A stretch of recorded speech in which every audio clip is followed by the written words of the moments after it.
Well, transfer portal season has wound down to an extent right now, so it's time to kind of turn the page a little bit more forward to the recruiting aspect and get into a little bit of talk of that. As you know, we go through that this offseason, so trying to keep you up to date on the latest and greatest in the recruiting world. So if you're interested in more of Husker content like this, please drop a like, subscribe to the channel, leave your comments down below. Let us know who you like, what video ideas you want next, etc. So here to break all that down with me today is Brian Moore. Again, he is a new contributor to the channel.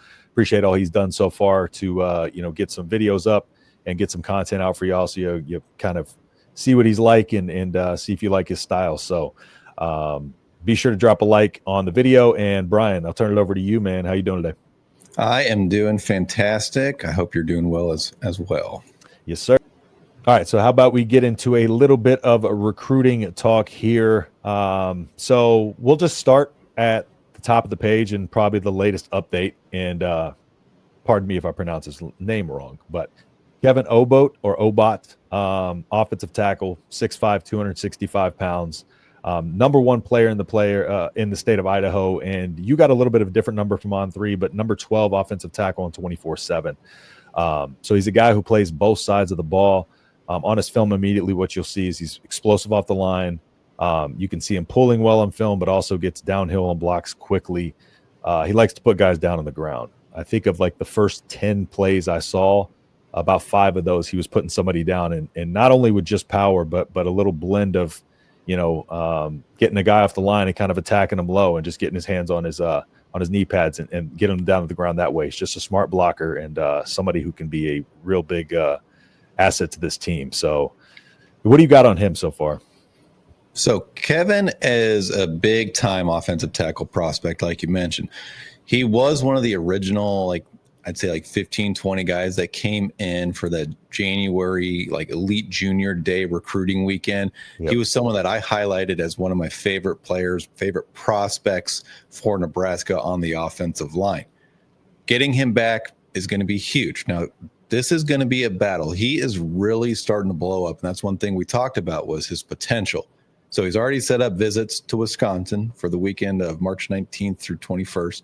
And then he's going to Michigan State a few days later after that. Then he's going to go to Tennessee March 28th through the 30th. And then Utah April 18th through the 20th. And then USC April 25th through 26th. April and May and June are going to be huge recruiting weekends for Nebraska. And right now, he hasn't scheduled a visit with Nebraska. I believe we're going to get a visit from him, but he's got it packed week after week here in the next couple weeks. Where does Nebraska fit in this pecking order? Can they get in for a visit maybe that first week of March, or maybe get a visit after that USC? I personally like being the last visit. That's usually kind of the one that you can ride high for a few weeks until that decision's made. Absolutely. Yeah, USC has a lot of momentum with him too. So yeah, it would be nice to be on the back end of that with USC already having momentum in there. Nebraska too. Nebraska shows strong interest, but yeah, being the last visit does make a big difference in a lot of cases. So, all right, let's move on a little bit forward to the other offensive tackle, 3-star Matali Benjamin. So about him, just a monster of a guy, right? 6'8", just a huge guy. So he's got an official visit in June, correct? That is correct. I saw that right? Weekend. Okay. Yeah, so just a good blend of size and athleticism overall. Can refine a lot of his, blocking skills at the next level. But typically, again, with offensive linemen, that's something that you're going to see them develop at the next level. Just a tall guy, but not too terribly tall. He's not no 6'10", That's when I think we get a little bit too tall on offensive line, but does a really good job of maintaining his balance at such a, big height. Long length too, so that helps him out a ton. But yeah, go ahead and tell me a little bit about his recruiting. The cool thing here is he's actually coached by a former Husker offensive line, Tony Finotti.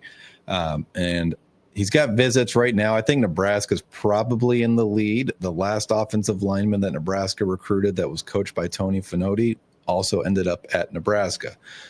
He's got visits set up for April 4th weekend at Oklahoma State, Arkansas, on June 13th, and then Utah on June 20th. And then, like you mentioned, Nebraska's visit, he's coming in that weekend of June 6th through 8th. And then there was one quote and from a recent story that I liked. He said, "I believe that Coach Raiola is trying to build a strong foundation for the offensive line group. And I have nothing but respect for Coach Raiola. I'm thankful for the opportunity that I was given." Keep in mind, this is also another Polynesian connection. So we have that as well. Nebraska's really kind of built this Polynesian pipeline on the offensive line to restore the pipeline. Absolutely, yeah. Nebraska needs linemen. You got to have a mixture of drafted linemen that you've developed and transfer portal linemen. So there's, always in college football, there's going to be that need to kind of grow offensive linemen from the ground up. So it'd be nice to start landing, a couple of our top guys in terms of what we are trying to recruit from the offensive line. All right, let's move forward to a couple of tight ends here. So we got Luke Sorensen. Luke Sorensen is 6'4", 230 pounds. Just a kind of versatile tight end, ton of athleticism, dual sport athlete. I believe he played baseball, and I think he wrestled, if I remember correctly. So dual sport athlete, Matt Rule likes those guys, but 6'4", 230. He's just very long, rangy, and kind of fits the mold of what the tight ends that they've been kind of recruiting to this offense here lately. Yeah, and he's actually like almost the same size as the other tight end we'll talk about here in a minute. Yeah. The big thing for Sorensen is he flat out has said, quote, "Right now, Miami and Nebraska are the two that I see at the top of my list." So now run down his visit schedule. He's got UCLA on May 9th through 11th, Florida, May 30th, one-day trip for Florida, going to Texas A&M June 5th through 7th, and then the last two visits, Miami on June 13th through 15th, and then he's swinging by Nebraska for a one-day trip on June 28th. The last two visits are his top two schools, and Nebraska's getting the last visit, which we just talked about, how important that is. And the key thing here, too, is he said he wants to make his decision before his senior season starts. And Nebraska's got that last one right before they start summer camp at high school. Another Michael Terry also said he wanted to finish his commitment before his senior that's true. season started, and that went a little bit longer than that. So we'll see if he actually holds to that. But if he's got it narrowed down to two schools, unless somebody moves him off of that, I doubt we'll see it extended any longer than that. But we'll see. The way it happened with Terry, he just kept adding another visit. He's like, I want to check out this school one more time. Moving over to the next one, Lincoln Watkins, and I think this might be a player that Nebraska fans could take a liking to because he's listed as a fullback / tight end on Huddle. So, but nearly the same measurables as Sorensen, as we talked about. Just both of them have room to kind of grow under their frames, just kind of longer, lankier guys. But Lincoln Watkins, watching his film, he's just kind of a go ball guy. Like, he runs past people. They put him on the side. He runs past people. There's some defense on his film, lines up outside, can run by people, good ball tracking, good blocker. You see blocking on his special teams, on there. You see a couple blocking plays on offense. So just an all around, just, kind of a player who, as playing fullback at least a little bit, he has a little bit of awareness in terms of blocking, but he's going to have to definitely put some size on a block in the Big Ten at that level. So, but just again, another one of those kind of tight ends that can go out, catch some passes, get open in space and long, lengthy, athletic. So what are your thoughts on Lincoln? His name's Lincoln, so he has to be a Husker. I think. I mean, it's kind of like written in stone at this point. Your name's Lincoln. You got to come to Nebraska. Yeah. He is visiting Nebraska at the end of June. That's his last visit again. The key thing for Lincoln is he is another one of those elite junior day visitors that came in January. So he's visiting NC State June 6th through 8th, Indiana June 13th through 15th, and then Nebraska the 20th and the 22nd of June.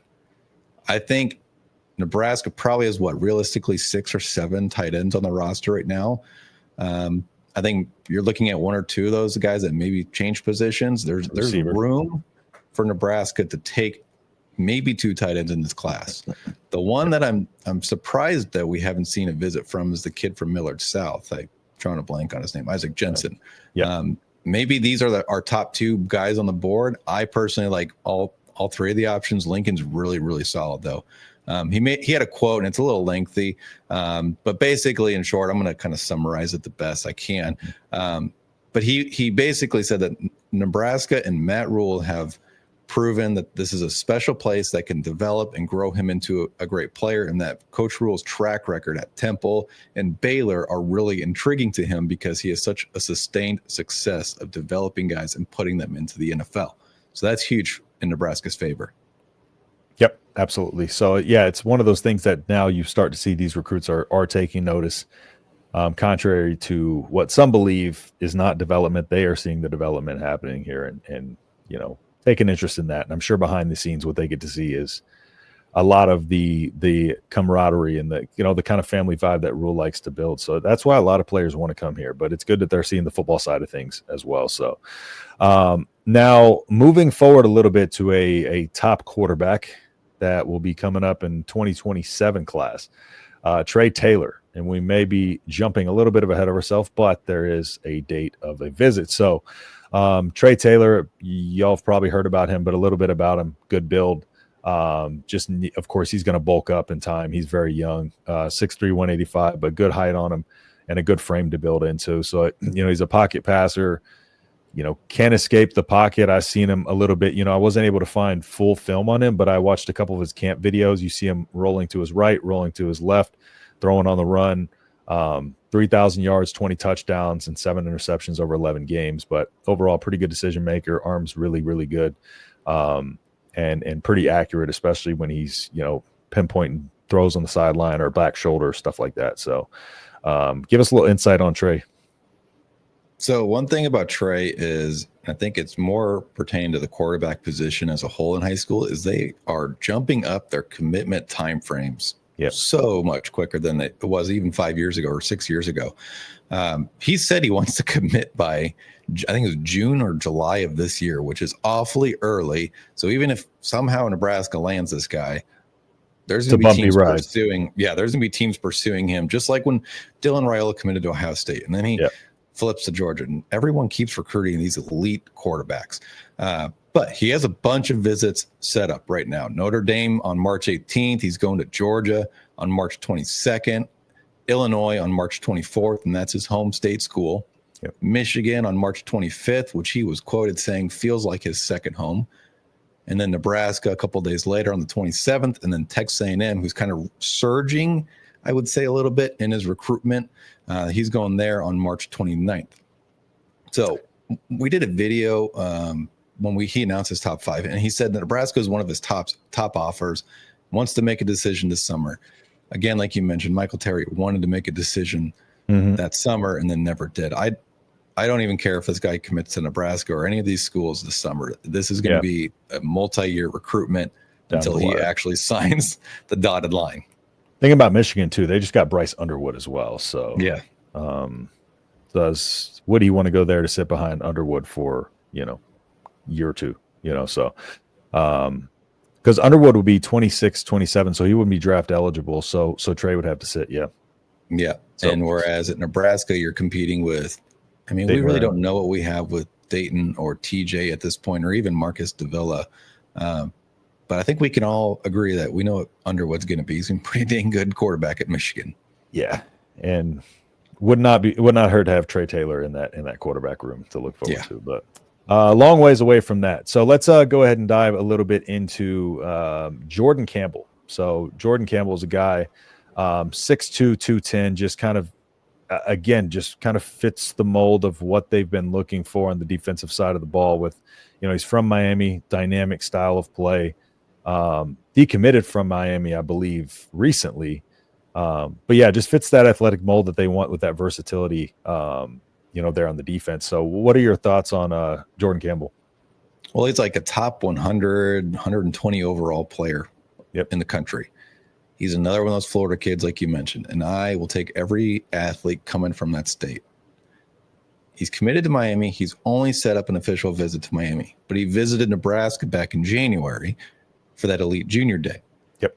I really think this is a stay home or come to Nebraska situation potentially for Jordan Campbell. There might be another school in the South that kind of creeps their way, maybe like a Georgia or something. But Nebraska's ties to Miami with outside linebacker coach, which would probably be his position coach, potentially Philip Simpson.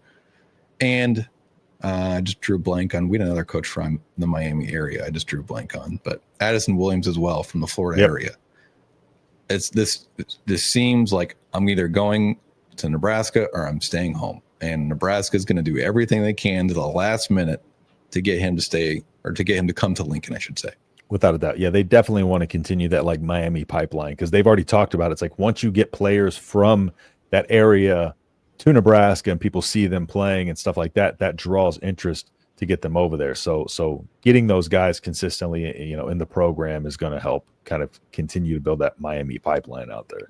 Absolutely. So, because we've seen in Shavers and a couple of other guys what it can produce. So, now moving on to one of my favorite guys, Ryan Mosley.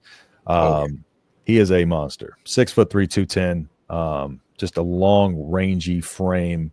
Good at contested catches, 50-50 balls, quick feet. You know, you see fire releases off the line, explosive first step. You know, he can go around people, but, you know, again, his build allows him to win, you know, the sideline, contested catches, needs to probably put a little bulk on his frame naturally, but you see him on screens, very slippery in the open field to tackle too. So, yeah, what are your thoughts on Mosley?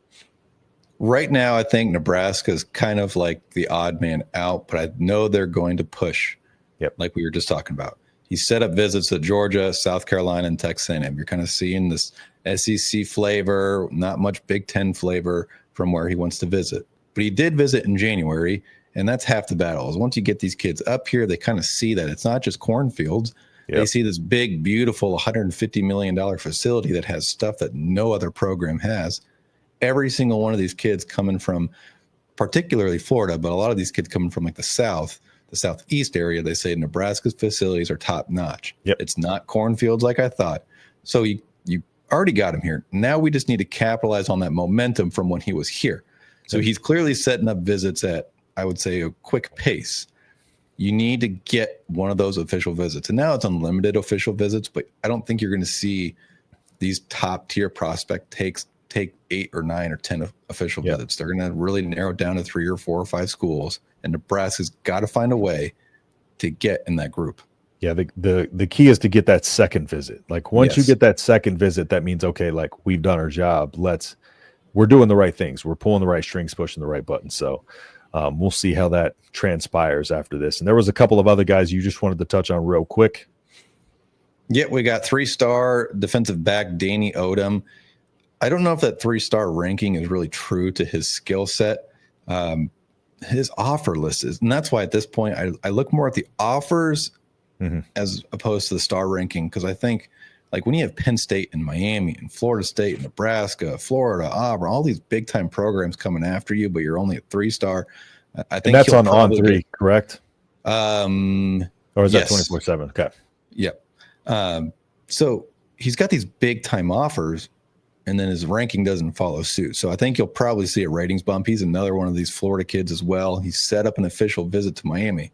So if Miami's bringing him in for an official visit, and he did visit in January, I think Nebraska's probably in his top 2 or 3. It's just you got to get him back for that second visit, because most of these kids are making decisions in June, July, August timeframe now. Most of your recruiting is done for your class before the season even starts. Yep. And 3-star and 24/7 as well. Just check. So consensus 3-star there. And then we had Rex Waterman. Offensive lineman from Arizona. I think it's Arizona, right? Yes. Interesting offer list. I think you would agree with that. Yeah. It's like Duke, Nebraska. I think it's San Diego State, Sacramento State as well. Interesting offer list. Yeah, he's got some size that you're looking for that offensive tackle position. The offers are just they're lacking, I guess you could say. He's got an official visit to Duke, and Duke is certainly on the up and up too. I mean, it's not the Duke of 2005. It's the Duke that just won 9 or 10 games last season. They're doing a lot better. And we even talked about kind of that fitting the Matt Rule mold, you know, going for these guys that don't have a huge offer list, even being the first to offer on some guys. You know, you look at David Hufkin from Germany. I think Nebraska might have been the first team to give him an offer at that camp. So Yeah, and they've done that like with Braylon Pruitt at that satellite camp. Yep. They were his only offer, I think, at the time. Yeah, So it's that Matt Rule mold for sure. absolutely. Yep. The key is, I think they'll probably only take like 2 or 3 of these typical like Matt Rule recruits where they are the more the developmental projects, and they're going to try and swing big early, and then they've already reset their board with the new coaches, so they're going to swing big with these new coaches. Where they don't land, they'll reset. For sure. Yeah. And I think the trick is they're trying to kind of balance that out with guys who they think can come in and make an impact immediately, and these guys that they think can be developmental pieces. So very strategic in the way that Matt Rule is going to kind of recruit this. But as we know, he kind of stays one step ahead. Very smart guy. So we're in good hands. He'll figure it out. That'll do it for us here on this recruiting episode. We got more like this to come throughout the off season. But before we sign off, Brian, do you have anything to want to say before we conclude this episode? Absolutely. We have a monster guest joining us for our Tuesday live show.